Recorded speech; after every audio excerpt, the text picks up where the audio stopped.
Agora que vocês entenderam o poder da oração, como muda a nação, agora eu vou falar como muda a vida particular. Bom, eu vim pequena, não sabia falar uma palavra em português. Entrei na escola primária e os meninos me caçoavam de macaca. Não sabia o que é o significado da macaca. Mas quando soube, eu levei um choque.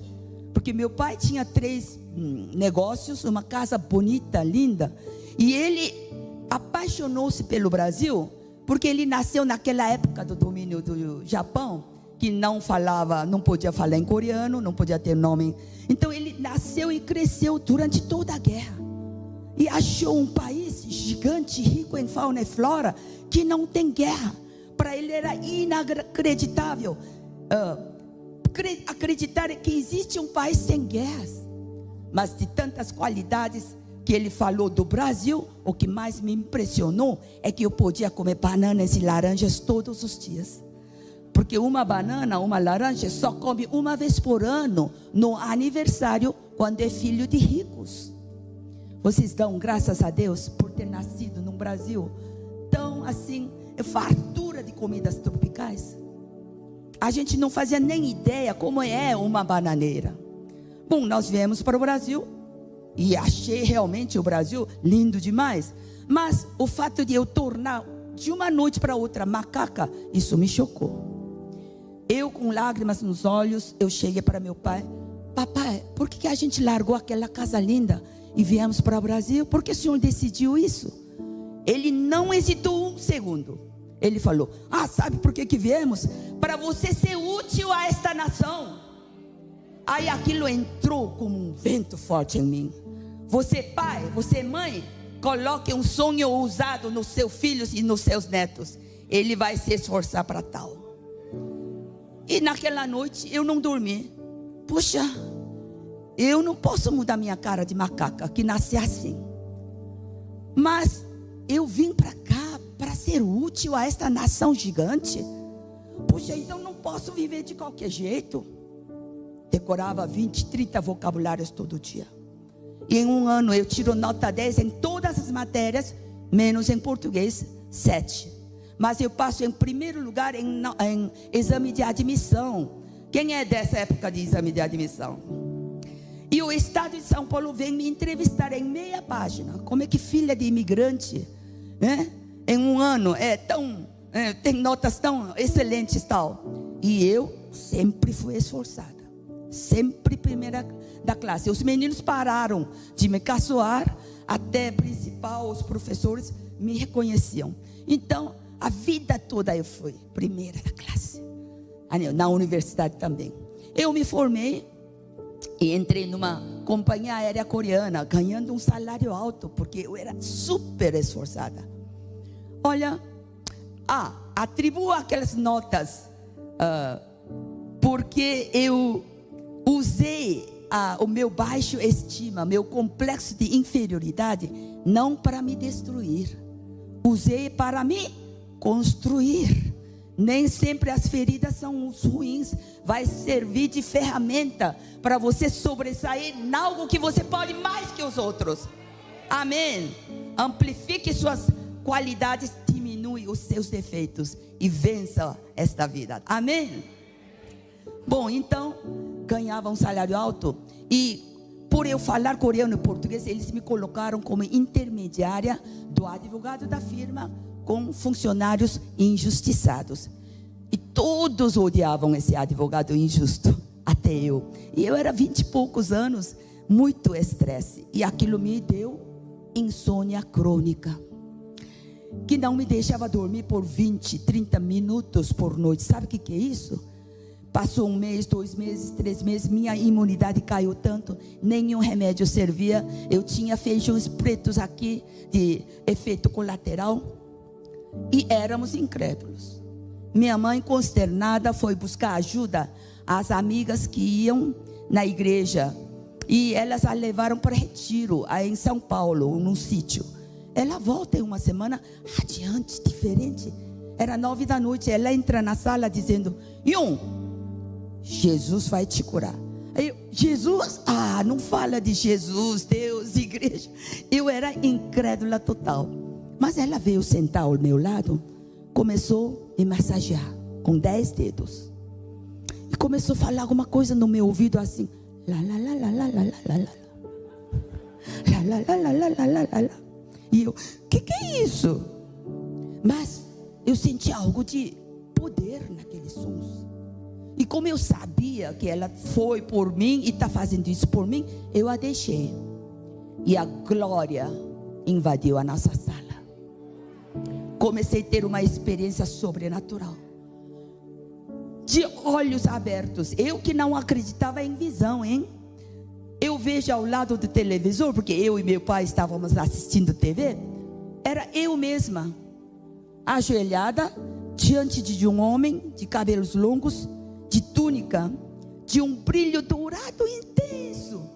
E era ele com 2 mãos em cima da minha cabeça, com 10 dedos penetrados até aqui, ó. Totalmente penetrados dentro da minha cabeça. Não doía nada. E me eletrocutava, não essa eletricidade, mas eletrocutava de paz, alegria, regozijo, felicidade. Minha cabeça começou a tremer até os pés. Lágrimas de paz, total conforto, refrescor. E minha mãe, ao me ver tremendo e chorando, o lá lá lá lá dela aumentou de tom para lá lá lá, né? Então, meu pai que estava assistindo televisão, com o lá lá lá lá alto da minha mãe, olhou para mim e eu estava tremendo e chorando. Ele desligou rapidinho, veio correndo. Yon, o que está acontecendo? Só que Yon e o lá lá lá lá deles, eu ouvia bem longe, porque eu estava tão compenetrada no relacionamento com este homem. Não sei quanto tempo demorou. Sumiu a visão.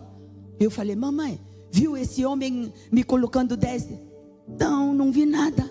Minha mãe, foi Jesus que nos visitou e te curou. Olha só, poder da oração de uma mãe que aceitou Jesus somente há 1 semana atrás, que recebeu o Espírito Santo de Deus e o dom de línguas.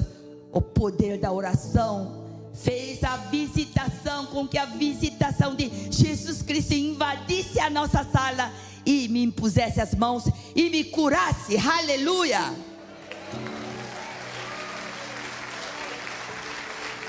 Você mãe, você pai, sua oração tem poder.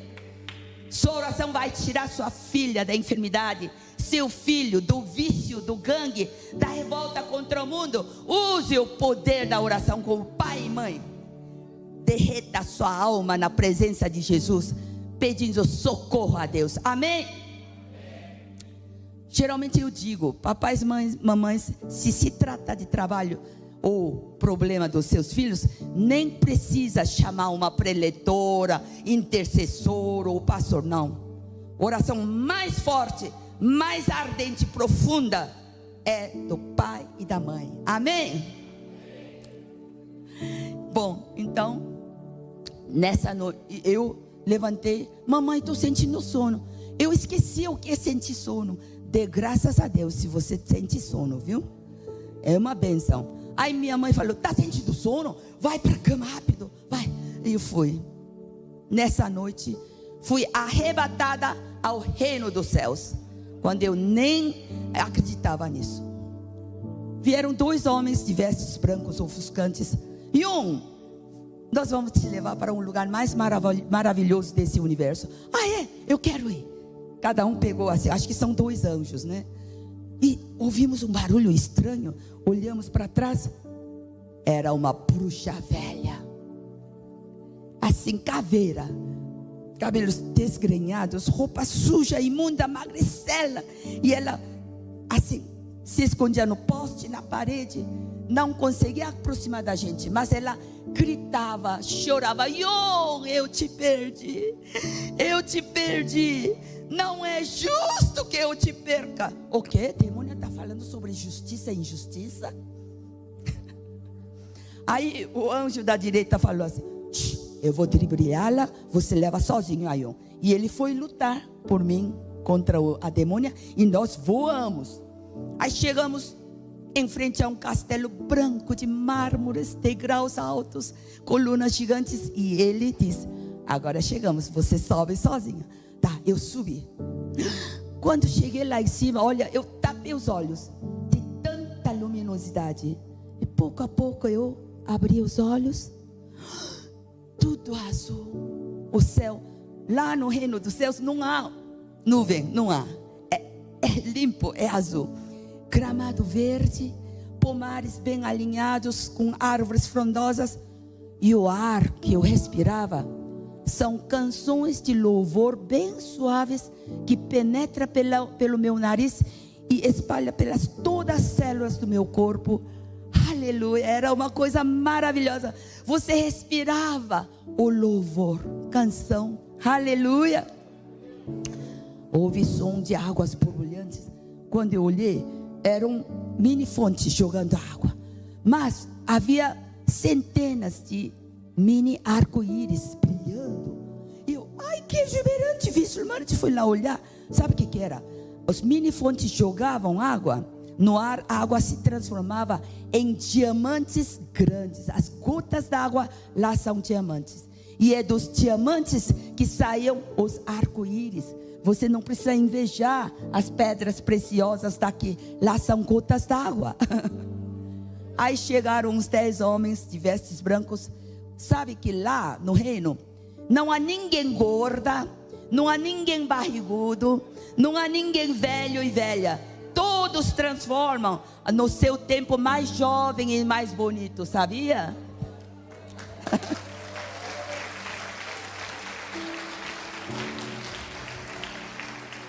Aí eles falaram: Yon, você foi a escolhida, com bolsa de estudo, vai ganhar bolsa de estudo, assim, gratuito, ensinamento, apartamento novo, carro novo. Você será treinada aqui por uns 7 anos e descerá para divulgar. O quê? Descer aonde? Divulgar o quê? Acordei, vi o relógio, dormi pela primeira vez 8 horas consecutivas. Todo o efeito colateral de feijões pretos sumiram. E eu estava cheia de paz, alegria, gozo. Eu olhava, eu morava em 8º andar. Eu amava cada pessoa que andava na rua. O mundo mudou. Árvores novas, carros novos, casa, tudo. No dia seguinte, minha mãe me leva então para a igreja para receber Jesus Cristo. E depois eu conto sobre a importância da oração do pecador, tá? Que é essa aceitação de Jesus no final, porque nós vamos fazer igual. Mas outra coisa, quando demônia sai de você, demônia da enfermidade, quem era ela? Ela era a demônia da insônia crônica que queria me matar e me levar para o inferno. Quando o demônio sai, a casa fica limpa. E ela fica procurando, ou ele, né, o demônio, fica procurando outro lugar para viver, e não achando, vem espreitar se ainda está vazia e limpa.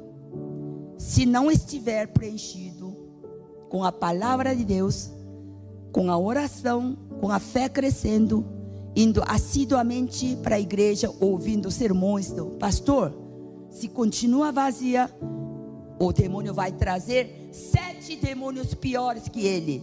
E a pessoa que foi curada perde a cura e fica pior que antes. Quem já viu alguém que perdeu a cura e ficou pior que antes? Não é porque o demônio da enfermidade é mais forte do que o poder da cura de Deus. Não, é porque ele negligenciou em crescimento da fé. Principalmente quando é curado pela fé de outra pessoa. Eu que fui curada pela fé da minha mãe, tá? Cuidado com isso. Bom, então eu me casei, eu comecei assim a falar de Jesus para as pessoas ao redor. Não dá para viver do mesmo jeito, né? Você tem que falar de Jesus para as pessoas ao redor. E eu casei com o Márcio, cadê ele? E tivemos 2 filhos, e mudamos para os Estados Unidos, crescendo na fé. E no 6º, 7º ano começou a entrar propostas de intérprete coreano-português na convenção Adonep. E eu escrevi um testemunho e foi publicado 3 vezes lá. E minha vida, assim, na obra de Deus começou aí. Mas em 2006, eu acordo uma manhã horrorizada. Tinha voltado da igreja de Getsemane, como eu fiz esse domingo. E eu estava muito feliz, mas acordei horrorizada. Preste muita atenção com esse sonho, porque era uma revelação de Deus. Ratões pretos desceram de nuvens negras, entraram na minha roupa, roçando na minha pele, e eu, gritando de terror, tirava um por um. O último ratão me morde aqui no dedo esquerdo. Saíram 2 gotas de sangue. E eu, minha loja de confecção própria está muito ocupada, não vou ter tempo de ir no médico. É assim, eu vou tomar comprimido comum aí da farmácia. Acordei, passei o dia inteiro incomodada. Na noite seguinte, para minha surpresa, tive outro sonho similar. Uma mosca preta do tamanho de bola de futebol veio voando em cima da minha cabeça, mijou milhares de ovinhos pretos aqui no ombro esquerdo. Preste muita atenção. E eu estava lavando louça, limpei rapidinho com água limpa, quando vi ao lado tinha um spray desse tamanho, de cor branca, e estava escrito em português: matar mosca. Aí eu peguei, borrifei a mãe mosca, levei até a porta e expulsei. Acordando, associando esses 2 sonhos parecidos, eu entendi que eu teria uma agressão física no meu lado esquerdo.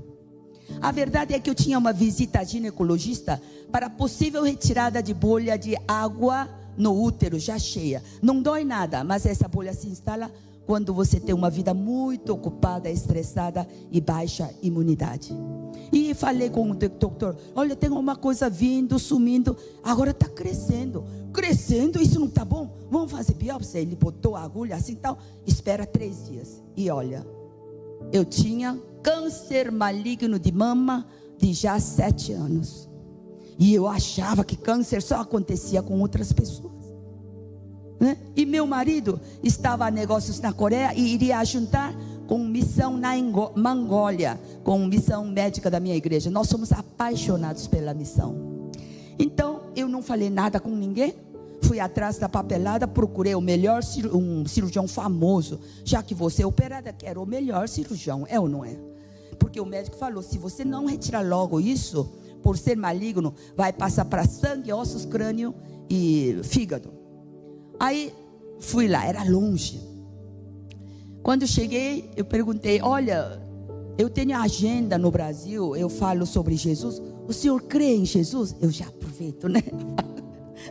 Aí ele: eu sou judeu, mas eu nem acredito em Deus. Olha só, ele era tão famoso e rico que não precisava de Deus.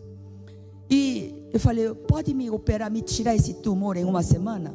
Olha, nem vou ver sua papelada, porque você tem que esperar por 3 meses. Olha, é tão famoso, 3 meses. Bom, eu ciente que Deus tinha outros planos para mim, eu peguei papelada e desci. Quando você tem o hábito de orar no seu cotidiano, isso dá-te poupança para você ter confiança. Mesmo que não deu certo algo que você quis, você fica confiante: Deus tem outros planos para mim. E eu desci para a garagem pegar o carro e dei o cupom, e o rapaz falou: ei, a senhora estacionou no prédio ao lado, porque em Estados Unidos os prédios são coligados embaixo. E desculpe, eu vou pegar seu carro por último, pode esperar? Eu falei: tudo bem, eu que errei, eu espero. Aí fiquei olhando e tal. Tinha 2 pessoas varrendo o chão, que trabalham. Cheguei lá: ei, você conhece Jesus? Eu estava com câncer, mas eu tenho que falar de Jesus, é ou não é? Ei, você lê a Bíblia? Eles nem levantaram. E um deles falou: como é que posso crer num livro que um homem escreveu? Realmente não foi um homem, não. Foram quase 35 homens de épocas e lugares totalmente diferentes, durante 1600 anos, um desconhecendo ao outro, falando apenas de um Salvador, que é Jesus. Aí eles falaram: é mesmo? Ah, você acha que a Bíblia é o livro mais vendido? É o best-seller, every year. Todo ano é o mais vendido. Você acha que os cultos inteligentes, doutores, os ricos, eles leem a Bíblia à toa? Não, porque está falando de Jesus. Nós temos que ler esse livro, não. Vamos ver se a gente vai à igreja. Chegou o meu carro e eu estava saindo quando o celular tocou. Era secretária do cirurgião. Você está longe, pode voltar, está na rua? Não, ainda estou na garagem. Ela deu um grito de alegria. Volta, me traz toda a papelada. Por quê? Porque uma senhora marcada para segunda-feira de manhã, porque era sexta-feira no fim do expediente, se eu estivesse na rua seria complicado retornar. Ela acabou de cancelar e o doutor quer dar esse lugar para você. Aleluia, aleluia. Olha só, o plano de Deus, Ele fez com que eu errasse de estacionamento. E Ele sabia que os 2 homens precisavam ouvir falar dele e que eu precisava ser operada o mais rápido possível. É o plano de Deus. Quando você tem intimidade, se você é amigo genuíno de Deus, Ele interfere em cada detalhe da sua vida. Amém? Então, fui operada em 3 dias. Tiraram o tumor maligno de 1,5 centímetro e fez outro corte aqui, que é o primeiro lugar que vai transmitir. E infelizmente estavam com 2, 3 gânglios linfáticos transmitidos. Aí ele me marca para 20 dias após uma segunda cirurgia para tirar mais gânglios, para averiguar a dimensão da transmissão, para me dar todo o cuidado da quimioterapia. Então o que eu fiz durante esses 20 dias? Ler a Bíblia de novo, não é? Pai, me mostra se tem algo errado comigo. Parei em Isaías 59:2, onde diz que as minhas iniquidades fazem divisão entre mim e Deus, e que os meus pecados encobrem o seu rosto para que não me ouça. O quê? Deus pode não me ouvir? A gente que está na obra de Deus, vocês que estão servindo ao Senhor aqui na igreja como voluntários, às vezes a gente se engana que está santa demais, porque a gente não mente, não peca, né? Não rouba, não adultera. Então a gente se engana. Eu estou santa demais, não é? Qualquer coisa que eu faço, Deus aprova. A gente se engana, porque eu comecei a orar para Ele. Me mostra onde eu estou com espiritualidade turva. Eu quero ser corrigida, tal. E Deus me conduz para um reavivamento de uma igreja com um preletor que veio do estrangeiro. Aí ele pregou e de repente no final ele desceu, veio direto para mim. Eu estava com vergonha. Por que ele está vindo para mim? E ele falou assim: eu não te conheço, mas o Espírito Santo quer que eu entregue esta palavra. E falou nos meus ouvidos: você pensa que fez muito por mim, mas você não sabe em que lugares maiores, em que dimensão maior missionário vou te colocar para falar de mim. E eu caí para trás. Toda a força do meu corpo saiu. E eu rolava, chorava, berrava. Tinha tanta gente ao lado, mas não me importava. Eu não podia me controlar, de vergonha por ter entristecido o Espírito Santo de Deus. Pai, eu me prostro diante da sua misericórdia que não tem fim. De tudo que me faz mover em prol à expansão do reino, provém da onde? Da carne ou do Espírito? Realmente tenho o nome para zelar. De onde vem toda a minha motivação? Pela sua glória ou pela minha? Realmente quero a sua justiça ou minha? Tenho um nome a zelar por quem? Porque estava secretamente alimentando na minha alma que eu já fiz o suficiente, e que já que não tenho medo da morte, porque eu já vi como é belo o reino, agora eu podia ir devagar, curtindo o conforto. E era um segredo só meu. Cuidado com o que você pensa. Ele sabe de cada pensamento seu. Cuidado com o que você assiste no YouTube, na internet, quando ninguém está te olhando. Cuidado. Ele sabe tudo. Ninguém escapa da onisciência de Deus. Ninguém. Então eu chorava, berrava, queria me meter debaixo de uma pedra grande, mas não tinha. De repente, minha voz mudou para um tom soprano alto. Gente, eu estava louvando em línguas dos anjos. Não sabia que minha voz alcançava um tom soprano tão alto. Era um sinal que ele aceitou meu arrependimento e que continuaria a me usar nos lugares maiores para falar dele. Tenho certeza que essa igreja apostólica Vida Nova é um desses lugares maiores. Aleluia!